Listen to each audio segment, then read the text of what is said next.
Entonces ya tenemos los tres lados del triángulo rectángulo. Vamos a encontrar las razones trigonométricas. Podemos encontrar las 6 dependiendo de cuáles sean las que nos piden, ¿no? Vamos a encontrar ahorita nada más las básicas: seno del ángulo, coseno del ángulo y tangente del ángulo. Seno es opuesto entre hipotenusa. Cateto opuesto vale 4 entre la hipotenusa que nos dio que vale 5, ¿no? Esto es 0.8. Coseno de alfa, coseno es adyacente entre hipotenusa. El cateto adyacente vale menos 3 entre hipotenusa 5. Esto es igual a menos 0.6. Y la tangente es opuesto entre adyacente. Opuesto vale 4 entre el adyacente que vale 3. Esto es igual a menos 1.33. Igual podemos sacar la cotangente, la secante y la cosecante, ¿no? Podemos encontrar las 6 funciones. Ahora vamos a encontrar cuánto mide este ángulo que está en color rojo, ¿no? Que es el que nos importa. Entonces, recuerden, el ángulo, si por ejemplo me piden o me dan ese punto y me piden encontrar el ángulo de inclinación que tiene ese punto respecto al origen, pues se refiere al ángulo que forma el eje de las X positivo y el vector que une el origen con ese punto, es decir, toda esta parte, ¿sí? Entonces vamos a usar, por ejemplo, la primera función que tenemos, que era seno de alfa igual a 0.8, ¿no? Si yo despejo el ángulo, el seno pasa a función inversa, seno a la menos 1 de 0.8. Si hago eso en la calculadora,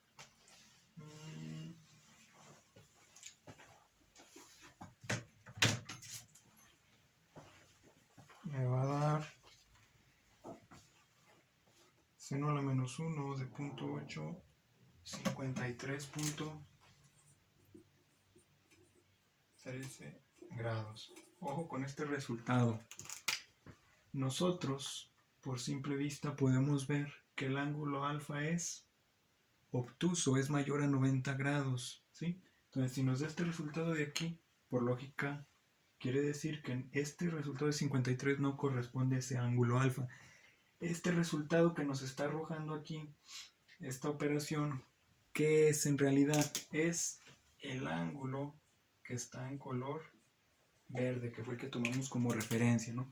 Es el ángulo que forma el eje de las X y el vector que une el punto al origen. Pero como tomamos ese ángulo porque es un ángulo agudo, ¿sí? No pudimos haber tomado el ángulo alfa en un principio porque es un ángulo mayor a 90, ¿no? Entonces tomamos por lo tanto, al hacer el resultado o el despeje de la fórmula que hicimos aquí, pues lo que nos está arrojando es este ángulo pequeño, este ángulo agudo, ¿no? De estos dos que son complementarios, nos está arrojando esta parte de aquí, la que está en color verde. Entonces, ¿qué es lo que vamos a hacer? Porque lo que yo quiero encontrar es lo que está en color rojo, el ángulo alfa.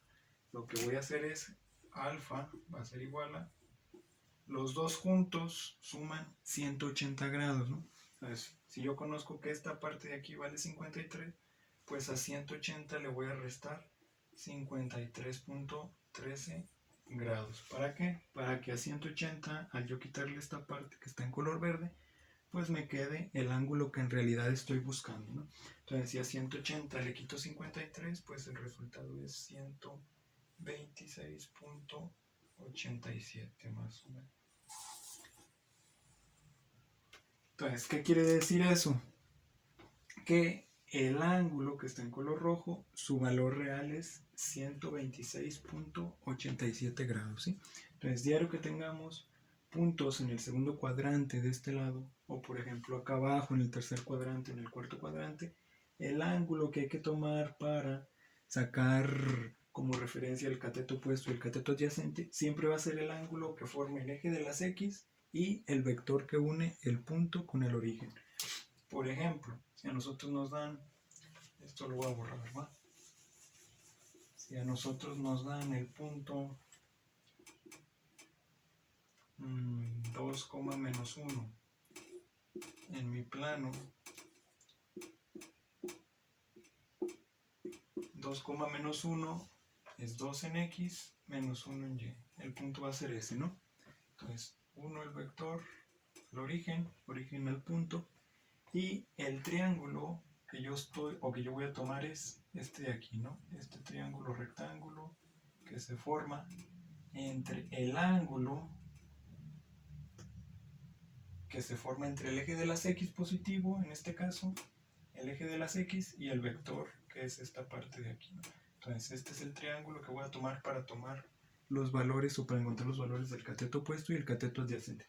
Pero el ángulo que está asociado a ese punto, ¿cuál sería? Siempre empezamos a contar el eje de las X positivo hacia arriba, ¿no? En contra de las manecillas del reloj. Entonces, el ángulo que yo en realidad quiero encontrar es esta parte de aquí, ¿no? Todo esto. Entonces, este sería alfa, ¿sí? Entonces, en este caso, el resultado que nos dé al hacer este despeje va a ser esta parte que está en color negro. ¿Qué es lo que tengo que hacer? Todo junto suma 360, ¿no? Entonces, a 360 le voy a quitar el resultado para obtener lo que está en color rojo. Si yo tuviera, por ejemplo, un punto de este lado, 1, este es el triángulo que voy a obtener, ¿no? Triángulo rectángulo. Pero el ángulo que a mí me importa, ¿cuál sería? Empezamos del eje de las X positivo hasta llegar al vector, ¿sí? Sería toda esta parte. Entonces, si yo hago la operación, el ángulo que estaría encontrando sería nada más este pedazo de aquí, el ángulo que se forma entre el eje de las X y el vector. En este caso, esta parte hasta llegar aquí suma o forma 180.